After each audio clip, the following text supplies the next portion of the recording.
When I was 14, I walked into church and encountered Jesus for the first time, and it changed my life forever. 10 years later, I ended up starting a business with a friend I met at church, and we sold that business for 9 figures just a few years later. And this is the video that I wish someone would have made before I kind of became a Christian entrepreneur. There are a lot of harsh truths that I had to learn along the way, and I want to share these with you because I think these are lessons that every Christian entrepreneur needs to hear. And to tell you the first lesson, I want to tell you a story about my first week in Silicon Valley. See, I grew up in South Carolina, and if you're not familiar with the US, that's considered the Bible Belt of America. Almost everyone I knew went to church every single week. In fact, growing up, my family was kind of the weird one because we didn't go to church. But of course, all that changed when I arrived in Silicon Valley. And I remember my very first week, I was in San Francisco waiting at the bus stop, actually headed to church. The buses in San Francisco come like every 20 minutes. So I was sitting there was another guy, and we started chatting. And it turns out we were both working in tech at the time. And we were chatting a little bit about what I'm doing, why I'm in Silicon Valley. And somewhere along the way, he said, "Oh, by the way, like, where are you headed?" And I said, "Oh, I'm actually going to church." And I'll never forget what he said. He looked at me and he said, "Oh, that's so strange because you seem really smart."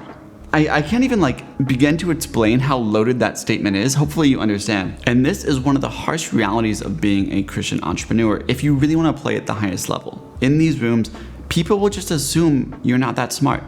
And it's not meant to be mean. They just associate being a Christian, reading your Bible, going to church with something that lower IQ people do. So my first lesson is actually very simple, which is if you are a Christian entrepreneur, I believe that you are called to operate at a higher level. I genuinely believe that if you were an atheist and you were working on a business and it didn't work out, people would say, it's not too bad. But if you're a Christian and it doesn't work out, some part of their mind, either consciously or subconsciously, will wonder, was he willing to make the tough decisions? Was he willing to make the hard calls? And so I always took this to heart. I said, if I'm gonna operate this business in a way that's public that I'm a Christian, I'm called to operate at the highest level, which means I need to put in extra reps, I need to go the distance, I need to be willing to make the tough calls. That does mean firing underperformers. It's a sports team, not a family. You need to actually run the business at a high level of excellence because you're not just representing the work that you do.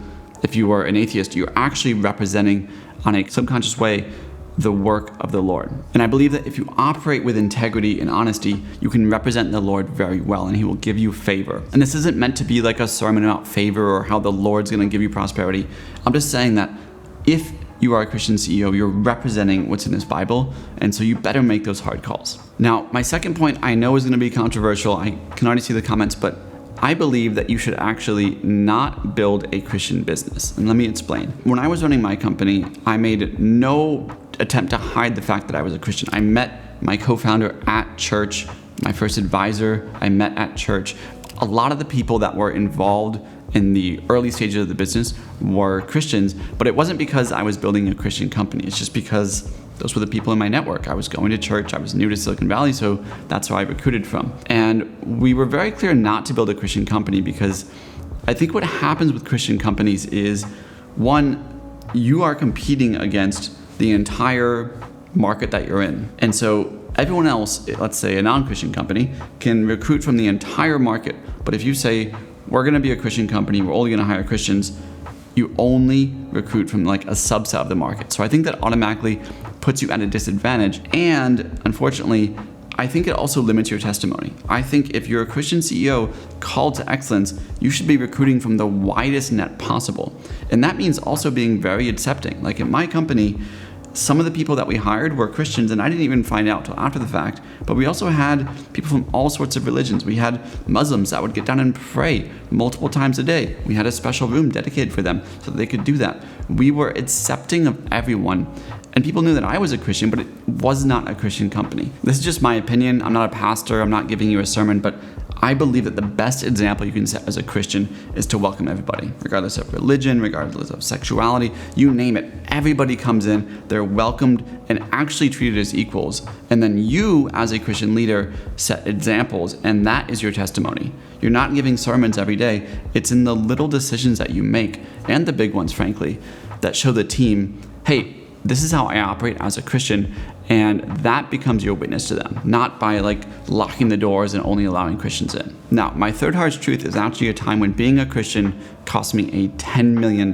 deal. So let me give you the backstory. In Silicon Valley, there are these sort of accelerators that will connect you with higher up execs. And when we were kind of a pretty early stage company, I think we were about 12, maybe 15 people, I ended up getting connected to the board of Mercedes-Benz. And as an early stage company, that is massive, because normally if you were trying to sell to Mercedes-Benz, you'd start with like the lower regional rep, and then you go to the national, and then you try to work your way up. But I started at the top. I was able to somehow get a meeting with the board of Mercedes-Benz. And I showed them what we were building. We were building this SaaS for car dealerships, and they loved it. And they said, listen, we want to put this in our Mercedes-Benz dealerships. We're going to put you in touch with the national guy, and I want you to fly out to Mercedes-Benz headquarters in Atlanta, meet with them, show them what you've got. So I did just that. Flew out to Atlanta, pitched the team there. They said, we love it. We want to put this in all the Mercedes-Benz dealerships. But then they said, listen, for us to do this, we have to send you an RFP, request for a proposal, fill it out, tell us all about the company, give us more details on the contract, and then we can put this thing in our dealerships. So I flew back to San Francisco,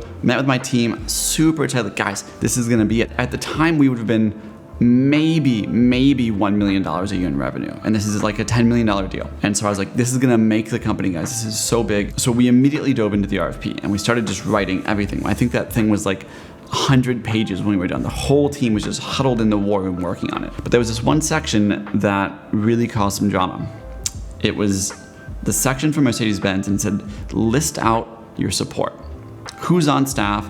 How many people are on staff? How many hours of support do you have? What are the overlaps in coverage? So on and so forth. And at the time, we had 1, maybe 2 people on support. And I remember at the time, my COO pulled me aside and said, hey, can we go for a walk? And so we went outside and said, listen, if you write the truth on this doc, that we have 1 or 2 people in support, they're never gonna do this deal. They are gonna walk away and you're gonna lose what could be a life-changing deal, not only for you, but for the entire company, for your investors, for your employees, for everybody. So we gotta bump this thing up if we want any chance of winning this deal. And in that moment, he actually convinced me. I was like, you're right. Like, we can't pass up this opportunity. And so we lied. We wrote that we had this big team of like 40 people on support and how they were gonna be ready all the time. And then that night I got a call. And it was actually from my co-founder, Marty, who I'm really grateful for this call. He said, listen, man, we can't do this. I've been praying about it. We can't lie and say we have this big support staff. It's just not true. It's not representing us well. We need to go back. We need to change it and represent honestly. That's the right thing to do. And as soon as he said it, I knew he was right.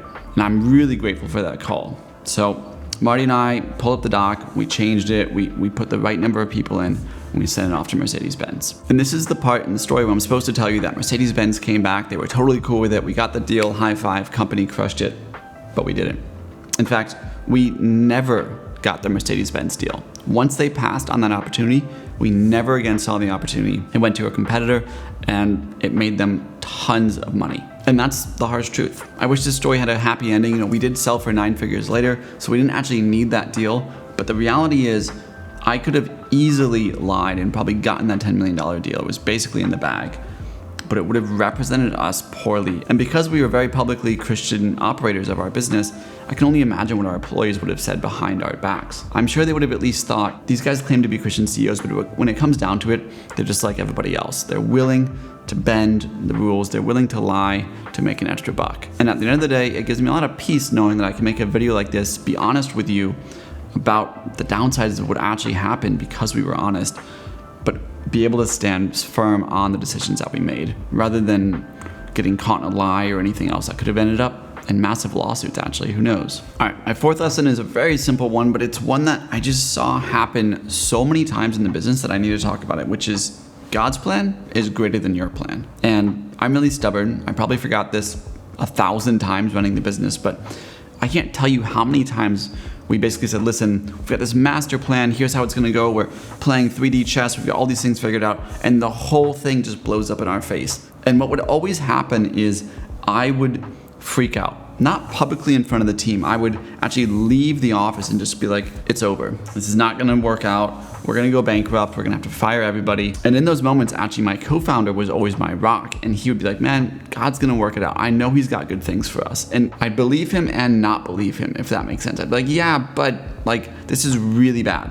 But then every time, somehow we'd get that lucky term sheet, that lucky deal, whatever would happen to save the company time and time again. And it seemed like it always came whenever our efforts were completely exhausted. We had no more resources in the tank, and then God shows up.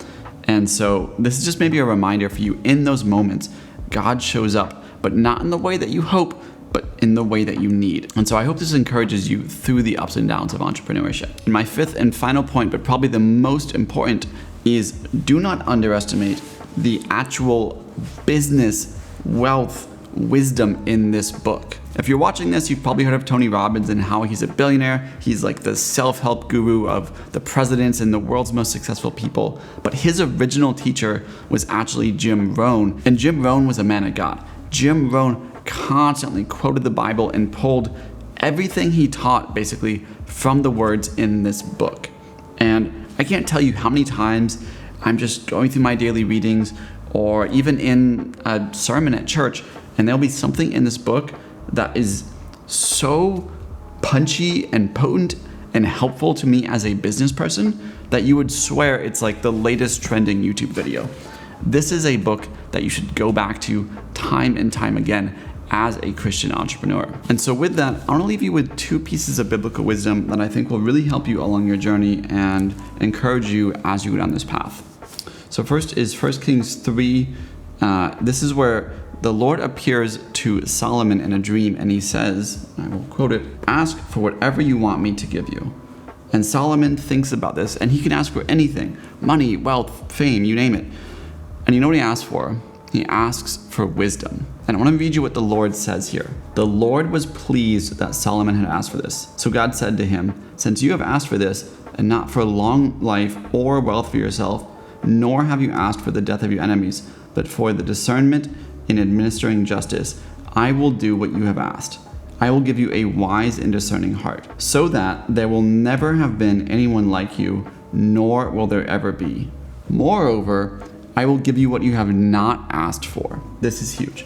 "Both riches and honor, so that in your lifetime you will have no equal among kings." And I love this because Solomon doesn't ask for it. He asks for wisdom, and by seeking wisdom first, he gains everything else that you might want.